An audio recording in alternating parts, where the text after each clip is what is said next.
They're going to be blindly taking driver and just whacking it off this tee because Sure. it's a par 5, and that's what you do on a par 5. So in today's video, part 2, we're going to be talking about recovery and how distance plays an enormous factor in being able to recover on the golf course. So we use the example of if you hit if you sky a tee shot, or let's say you hit it, let's say the hole is 500 yards. Yeah. And you have, and you normally hit your driver 250 yards off the tee. Mm-hmm. In a perfect world, you'd have 250 yards in. You're probably still not getting home in 2, right? Or at least, like if it's a par 4 that's 400, let's use that example. You hit it 200 yards off the tee on a good one, and you have 200 yards in. If you hit that tee shot, what happens? Yeah, so we're all going to have some bad tee shots. We all might have a shot where like we just heel the crap out of it, or we maybe we sky it, something like that. We top it, and then you look at the difference between some golfers. Maybe you got a bad kick where you cut it or pulled it a little, and it bounced off a tree and came back. So now you've got like 250 in. Right. Well, if you don't have 250 on your next shot, you just turn that hole into a par 5. So the name of the game here is the ability to recover.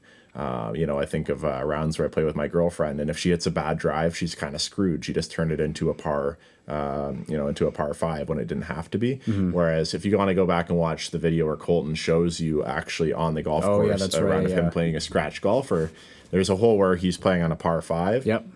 And he hits a wayward tee shot. It goes into this very deep bunker, and so it wasn't ideal. You didn't get your full distance out of it, and you had longer than you want in. But I think you had like 240 or 260. Yeah, I think it was. I'd have to go back and watch the video. I'm pretty sure I had like 260 to the hole, and it was an uphill par 5, and I hit the tee shot in the rough, and then I kind of flubbed going for it, and it dribbled into there. Anyway, so I had a really long bunker shot, and I'm like lying too. Right. So I was able to hit. Because the lip, I was perfect conditions, but I had the ability to hit 2-iron from 260 and hit this high draw around the lip of the bunker, and then I had a putt for birdie, which is like ridiculous. Which is ridiculous. That's an extreme example, but it illustrates the point. 100%. Like the ability to be able to recover from further away, having that distance in the bag, even though you don't necessarily have to use it, but the ability to have that is unparamount, because like you said, like if you hit something wayward, you have the ability to recover. You don't have to manipulate loft as much, and you can hit either less club or more level. You just have more options to play with. Yeah, like when you're 200 yards out, like into a hole, it's not ideal. Like, can you hit there with maybe some height to be able to hold a green or something like that? For me, depending on the conditions, I might be hitting a 6 or a 5-iron, and I can hit those clubs far and high enough with enough spin that I've got a decent chance to be on the green. And I'm not going to be on the green all the time. I'm going to miss it most of the time, but at least I'm going to be around in a reasonable spot where I can get up and down for par. Because again, the name of the game is just saving the pars, right? Or at worst, making the bogey and just avoiding those double bogeys. So when you do hit those disastrous shots, because they're going to come, if you don't have distance, it's going to be really, really, really hard to recover. Yeah, and that kind of leads right into point 5. Yeah, so point 5, we want to talk about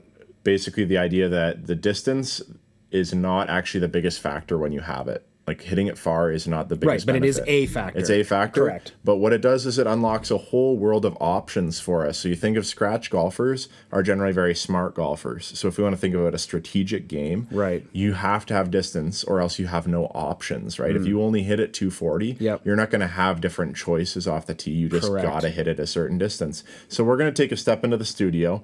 We're going to look at some famous golf holes and then also some golf holes from our home courses. Nice. And we are going to dissect sort of what we mean by the strategy of hitting it long and how that can unlock all kinds of scoring opportunities for your game. Let's check it out. Okay, so we're in the control room here. I've got a screencast open. We're at TPC Sawgrass on a longer hole here.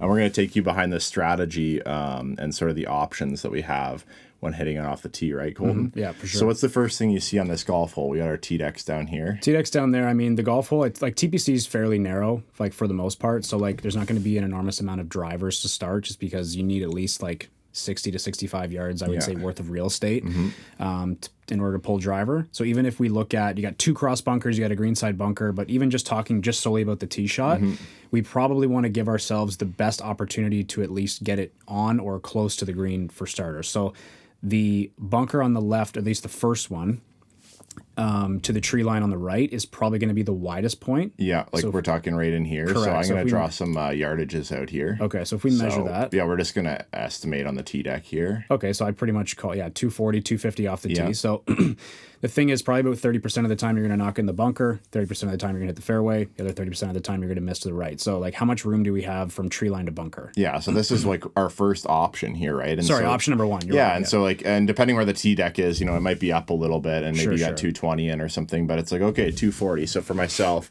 I'm going to be hitting like a 2 hybrid. What would you hit to that spot? From 240, I'd probably be hitting 5 iron. Okay, so we got some options here.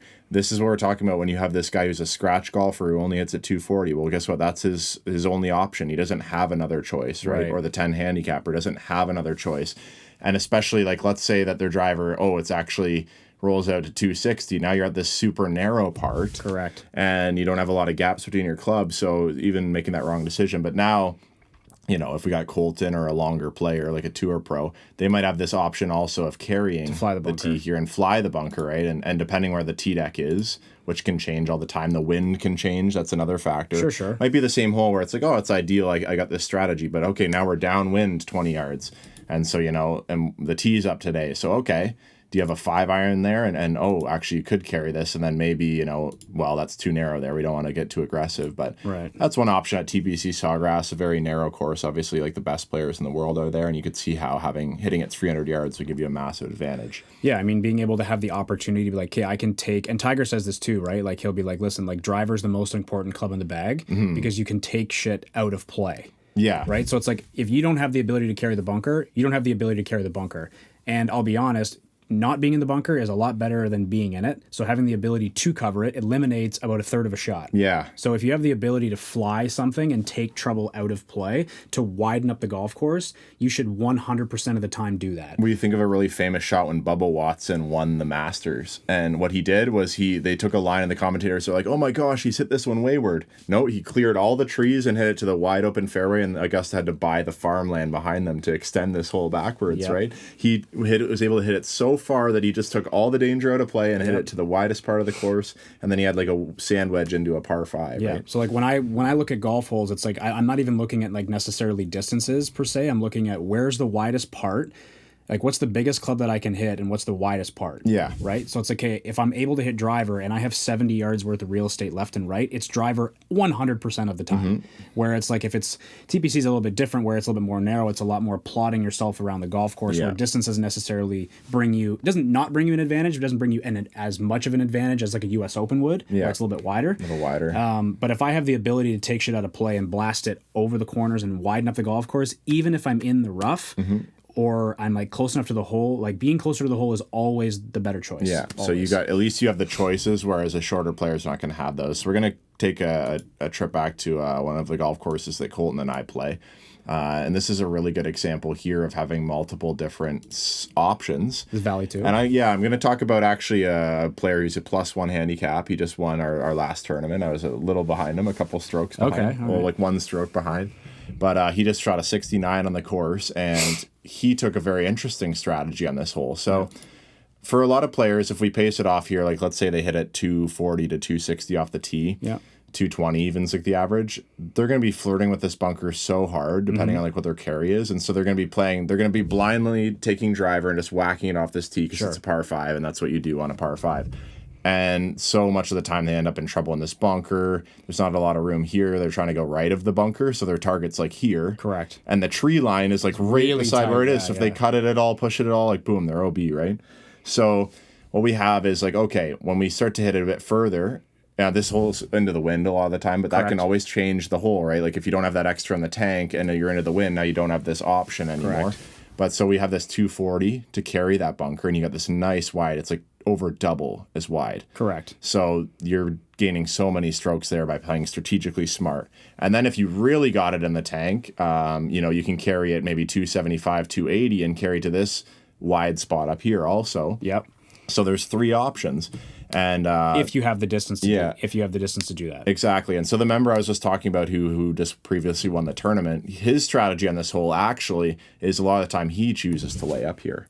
That's the smarter play, to be completely honest, because the fairway, because we've played this course so much, you only have about 20 yards. Like if you were to draw a line from like hazard line to the other hazard line, if you go like sideways, you probably only have about 20 yards. I'm pretty sure it's a pretty narrow par 5. Screwed if you're any far right of that. Okay, so sorry, you have 60 yards. So 60 yards there, that's always driver. Yeah. So now go from the bunker. Yeah. So now we have to fly. Yeah, this one. Yeah, go from the right edge to and then you're going to be dead around there. You have 36 yards, so it's never driver. Never driver. Unless you have the ability to fly the bunker. Yeah, and so like a lot of people are doing that. And so the reason, I'll talk about why he chooses that. So he could hit driver to here, and you could argue that that's a really good choice. Sure. But I think the thing for him is that he's playing this hole as a 3-shot hole anyway. So if we scroll up, we have a green that's not very gettable, to be honest. Correct. Like even if you smash a drive out there, you're hitting such a long club into it. Yeah. That's a really nasty waste bunker. Yes. Where you can't really hit a great shot out of it. And if you're like 20, 30 yards out, you're screwed. Yeah. So it's not like a fluffy bunker. And so he's playing this as a shot to there. And then he's going to hit another iron sort of up here. Yeah, 200 and then yards, he's gonna, 200 yards. Yeah, and then 100 yards in. Yeah. So that's how he's elected to play that hole. But the main thing is he has the option, right? If maybe he's hitting driver really great that day or something, or he's got a 3-wood that's going to carry him up here, he has that choice. But just to hammer this home, actually I'm going to show everyone something crazy. I could give you the 4th option. This is, okay, we'll talk about that in a second. Okay. This is what I have planned for every single hole. And I've got dispersion charts based on a 12-degree dispersion, which is a little bit higher than the pros because I'm not going to hit it that accurately. Correct. But you can start to draw this stuff out and see actually on your own, what the correct strategies are, and it's something you should be doing if you're looking to lower your score. But let's talk about that 4th option. Okay, 4th option, and this is like the full Hail Mary if you have the gas in the tank. Okay. Only because we played this hole so much. Okay. So the widest part of the hole is actually not the hole itself. Okay, where is it? So it's number 5. Here. I literally hit it in the center of the 5th fairway. Okay. Now again, that's 280. Yeah. But from hazard line to the other hazard line. Yeah. So if we measure this other hole here, considering it's not out of bounds, you've got it looks funky. It looks funky right. because you're like, oh, I'm hitting it to a different hole. That's so not what's supposed to happen. Yeah. It's like, well, you know what? I'm not looking to design myself the way the holes. I'm not looking to fit my way around the hole the way it was designed. Yeah. How can I make the lowest score possible? And in my case, if I hit driver or 3-wood up the left, it's wider for me. Yeah, well, it is because here's about 60 yards and here's also 60 yards, but you don't have any bunker to contend with, so you don't have to worry about the distance side of it, right? Correct. If you hit a bad one long or short, I'm just literally hitting it into a full airstrip, a full real estate worth of grass. I'm not too concerned about, okay, I got to fly this bunker, I got to finagle it, I got to cut it, I got to draw it. It's like I have the widest part of real estate on the other hole, so guess where I'm hitting it? On the other hole. And then you could hit it back here, you could hit it up here, and you don't have to worry about the distance of your shot, whereas here you have to be very, very precise with the distance of your shot. So now I can take a bigger club, I don't have to think about it as much, I can swing with more confidence, and more often than not, I'm going to put a better strike on it. Yeah, and then, you might be up here or something. The other thing about this one is like you have a really good angle. The whole slopes left, so you're kind of hitting up into the slope, but I mean, you guys haven't played it before maybe. So anyways, to bring this point home, having distance isn't just about bombing it as far as you can on every hole. It's having the options to play the course more strategically. Exactly. And being able to plan around, because on the same tournament day, I was hitting it really good that day, but my strategy was I was hitting my irons great and my driver I was not confident in. So whenever I had an option to hit an iron, I would just take it because I knew I was confident I was not going to be missing an iron. Yep. Whereas driver, it was like, I don't know, like 1 in 3 times I might hit a terrible shot and that would throw my game off the rails. But you had the ability to use your distance to your advantage and still be able to plot your way. Just something I've learned playing with great golfers like you. It's great, man. Right on, man.